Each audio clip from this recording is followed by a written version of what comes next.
Good morning, faculty, parents, and my fellow Salem sisters. My name is Aria Williams, and the title of my chapel talk is Fatal Attraction: Conspiracies in the Bible. Somewhat of a third Americans believe that global warming is a hoax, and over half believe that Lee Harvey Oswald did not act alone in the assassination of John F. Kennedy. For skeptics and conspiracists, this is the least of many extraordinary plots. Conspiracies surrounding the extraterrestrial life, the Illuminati, and other government cover-ups come across as more appealing in their story than global warming and the death of a former president. Conspiracy theories, theories that explain an event or set of circumstances as the result of a secret plot by usually powerful conspirators, serve as answers to those seeking out reasons for the cause of many events, historic and present. These conspiracies can fall under many different categories, with religion and spirituality being one of the most common. The most familiar conspiracies in regards to Christianity are the truths surrounding the biblical tale of Adam and Eve and the intimacy, or lack thereof, of Jesus' relationship with Mary Magdalene. The biblical story of Adam and Eve is a classic tale most learn in Sunday school. Found in the book of Genesis, God makes Adam, Eve is then made from Adam, Eve then eats the forbidden fruit, and as a result, both Adam and Eve are banished from the Garden of Eden. However, conspiracists speculate that in Genesis, it appears that Lilith, claimed to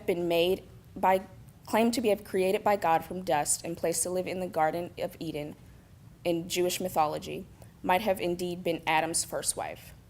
Unlike Eve, she is created at the same time Adam is created, therefore automatically setting her stature as equal to Adam.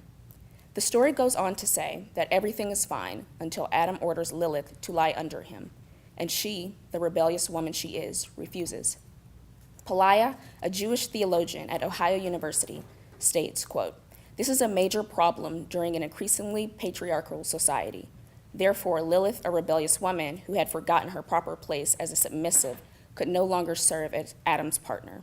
This then leads to the creation of Eve, a more submissive and subordinate woman," end quote.